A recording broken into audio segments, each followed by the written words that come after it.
What's up, Inkie peeps? It's Adele from Inkie Quill, and it's time to pull out this old gal.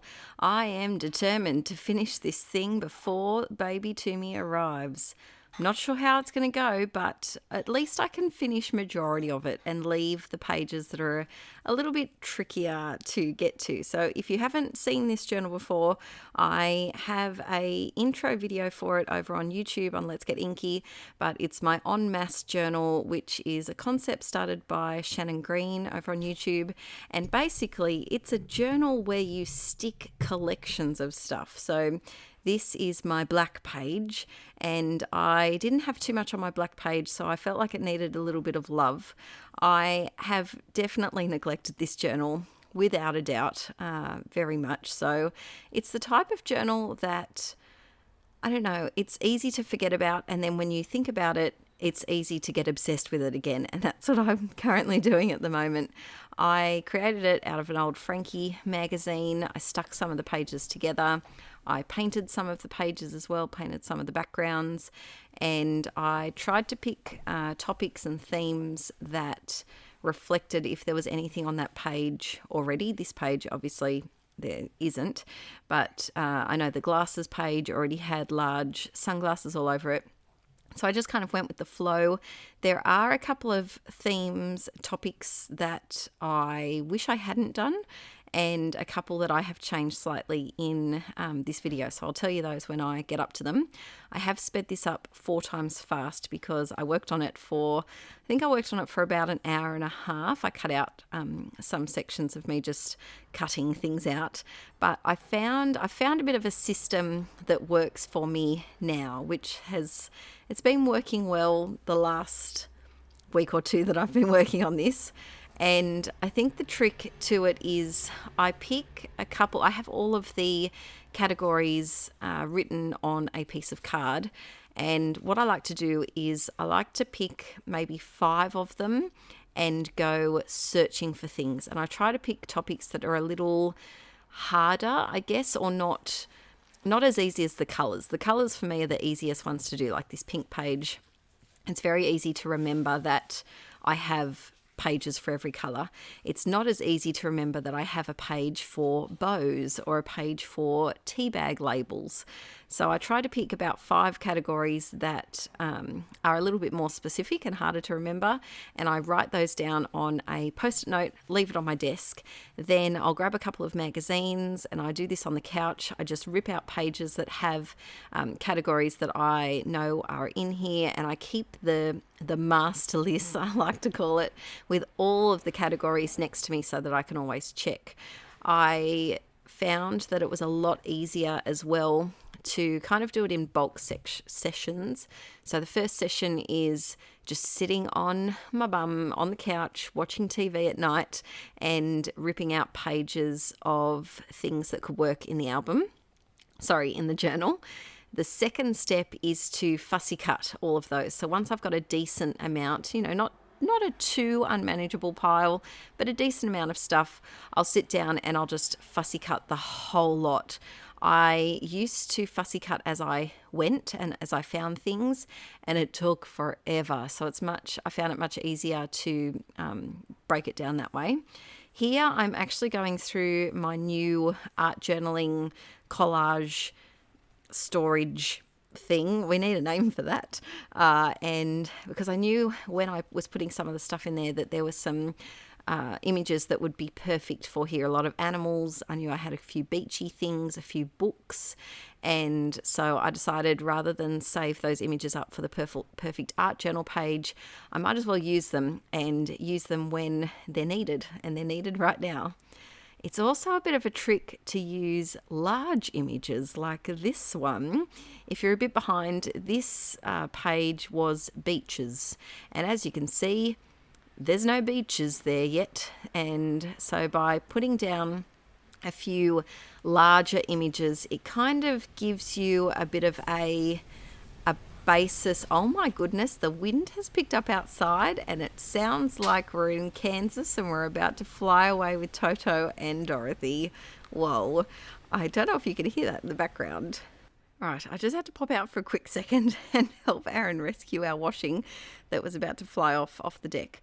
But I'm back, and I hope that we're not going to get a thunderstorm because it kind of looks like it's about to hail. We'll see how that goes. What I was saying was my trick is if you've got pages that you just haven't done anything to yet, big images are the way to go. And then if you find other things, like smaller things, you can stick them on top and overlap them a little bit. This was a real, I was going to say bargain, but it's not a bargain. It was a real treasure to find. I think this was out of it was either Uppercase or Flow magazine. And it was an article all about this Instagram account that takes photos of ice creams from, I think it was around the world or around America.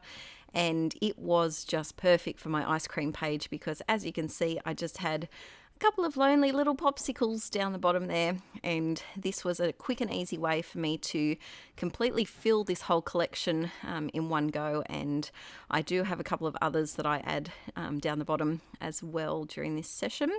So I think that the hardest thing for me was I kept forgetting different categories such as ice creams and just forgetting that I needed things for them. It was easier to remember things like cats and dogs and colours and shapes, but some of the others became a little complicated. I found it easier for when I sat down and did a big en masse harvesting session, I guess you could say, to look for everything, but to really highlight just a few to extra focus on, a few that were a bit trickier. I managed to fill up a lot of the animals page as well. I've had this page sitting in my art journal stash for a while, and I just don't think I'm going to use it, so this was a perfect spot to put it in. I should add that I'm just using a glue stick to stick all of these in, but you might see that I sometimes place a piece of white paper underneath just so that when I use the glue stick and you get that gluey edge, it doesn't stick my pages together. So this was my sunglasses page. I've got a fair way to go on that. I'm hoping that I will soon get a brochure for my local optometrist in the mail. I'm really hoping. I might have to ask my parents to keep an eye out to see if because they seem to get better brochures than me. I don't know what it is with my local area, but I don't get the brochures that I used to get at my old house. So that's a good way to fill up some of these collections is just by your average junk mail, I guess you could say. I find a lot in grocery brochures, especially the food sections, of course. IKEA brochure, you can see here. I went through my stash and found a whole heap of things that I thought could work, and I kind of just put them into separate piles, and that really helped as well. So I've got a pile for colours, a pile for animals, a pile for cameras, and then things that are more specific like clock faces, ice creams, cooking, I think was another one, houses was another one, and it made it so much quicker to put them into rough categories first before actually starting my sticking. So if you are endeavouring on this, it is a bit of a learning curve, and it's all about just finding what process, I guess, works for you. I'm surprised I haven't abandoned this. I'm going to be honest. This en masse journal has been around for years, and usually when I get to, and here I realise I stuck the dogs to the teacup page. Now this is when the baby brain really started to settle in, and I was determined to keep those dogs because it was so cute. I managed to rip it off and only damage a tiny part of it, which I was very glad that I did manage to save it, and I just stuck it on the next page, and luckily the dogs page wasn't too full, and I was able to I just had to snip off the top part in order to fit it on. But just double check your tabs, peeps, because it's very easy. I'm going to pretend it's very easy to get them muddled up and to think you're on a page that you're actually not. This page took a bit of a change. It was originally just going to be tea bag labels, but I drink the same tea. I'm not very adventurous with my tea, and Aaron's more of a coffee drinker, and so I decided to make it anything tea related. So it had cups and tea packaging and all sorts of things on it. This yellow page is turning out to be one of my faves. I just love how bright and cheery it is. And I don't know, I think it's the items that are on it are just really small and cut out really well. I don't like this bird page. It's a bit too haphazard for me. I much prefer the pages that have a little bit more organisation to them, like the first page that I ever finished in here, which was the space stamps, which is quite a niche of a group. I think that when you do make your categories, it's great to include the more common ones like colours and shapes and things like food or animals, but also have a look at your stash and see if there's a strange collection of things that you might have. Space stamps was one of mine. Now, this was a category that I changed. So originally it was pencils, and I had it as pencils because when I first started this, we used to get a junk mail for a local art shop all of the time, and there was always some beautiful pencil illustrations. And then, of course, I moved house and I don't get that junk mail anymore. So instead, I've changed it just to art supplies, just a general art supplies, craft supplies category. And the latest Uppercase magazine that I harvested some images from had a whole bunch. It also had these really big spray cans, which, like I said before, it's very handy if you use big items and stick those down. In my opinion, you can never put too much glue on anything, but this in particular, I think it's because a lot of the time I overlap bits and pieces, and so if the foundation images don't have a lot of glue on them, then it kind of makes the top layers not as sturdy. And just like that, that art supplies page is done. So it's nice to focus on, that was one of my 5 focus ones that I had when I was finding images, and it's nice to pick a page that it needs a little bit of extra loving. This page is one that definitely needs loving. It's got nothing on it, and it's signs, which is a very, a tricky category, I would say. If I hadn't found this page, I would have cancelled it. It would have been gone. But I did find a page all about vintage signs, so I decided to keep it. I'm coming along, getting there slowly. Here's another one. Stars is a nice big image to put down. And there's a few categories here that I could also go through my scrapbook supplies and see if there's any stickers. So like cats and dogs, I might be able to have a few stickers that I could use, but I'd rather try and use up my magazine images first and see what I can find. A lot of the images that I found this time, like I said, were from Uppercase, which had a heap of stuff in it, but I also had a few junk mail brochures as well.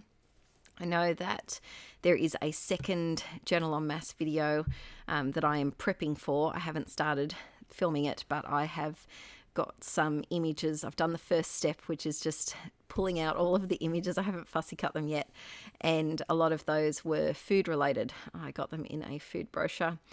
I seem to jinx myself by finishing the ice cream page. I hadn't found any ice creams for a really, really long time. And of course, as soon as I finish the page, I start finding all the ice creams. So that is one downfall about getting to the end of finishing this album, is that I seem to jinx myself, and when there's a topic that I have finished, I seem to find all the things all of a sudden for it. Gold needs some attention. I think that might be my next colour. It's not as easy to find as the others, especially in the places I'm looking that are like IKEA brochures and things like that. It's just not as simple. Now, this was a category, I think this was foreign languages. I don't know why I picked foreign languages, because I don't know where I intended on getting such images from. But I decided to change it to Christmas because I found I had some Santa stickers that I wasn't going to use and they'd be perfect. I decided to gesso the page and add some red paint to it very, very quickly. I've sped this up because it's just me sticking a whole bunch of Santa stickers on. But I Definitely recommend gessoing the page first if it's a lighter colour, or if you want the colour to be a truer representation of what it is, or if the background images that of your magazine or of your book are darker. So I definitely needed to gesso. And we're all finished for today's session. So I've got hearts, that needs a bit more attention. Up. Found some hearts off to the side of my desk. This was a crepe paper roll, and I decided to just stick and plonk a few here, there, and everywhere just to try and fill up some spaces a little bit. I really, really, really want to get this journal finished as soon as possible. Cars has nothing. Tickets is going to be a little bit hard to find. Dogs is looking pretty good. Santa needs some friends. Houses, I'm hoping to get a real estate booklet. I need some more business cards. I need more wine. I don't know what that category is, but it's got nothing on it, so that will be definitely one of my next 5 focal ones. Art supplies is done, which is really fun. Games needs a lot more attention. I need to buy another box of fortune cookies. How unfortunate. I just love fortune cookies. See, there's quite a few categories that don't have anything stuck on yet, or if they do, that one's wheels. It only has a couple of things there. So I really need to focus on some of these other pages that don't have much on there. There's food, post-it notes is done, labels? No, what was that one? I think that was brands. Eyes needs some help. Purple, it's the Voldemort of the scrapping world. I told you peeps, it's hard to find. Perfume needs a few more. A lot of these categories, I will be able to find stuff in my next junk mail. Unfortunately, I just looked out the window and we have a big pile of brochures, but they just got poured on. So I'll have to wait till next week's brochures to try and find some more junk mail. But I'm really loving this book. I cannot wait until it's all done, and I'll be sure to do a flip through. I'll have another En Masse journal video in a couple of months. But until next time, bye.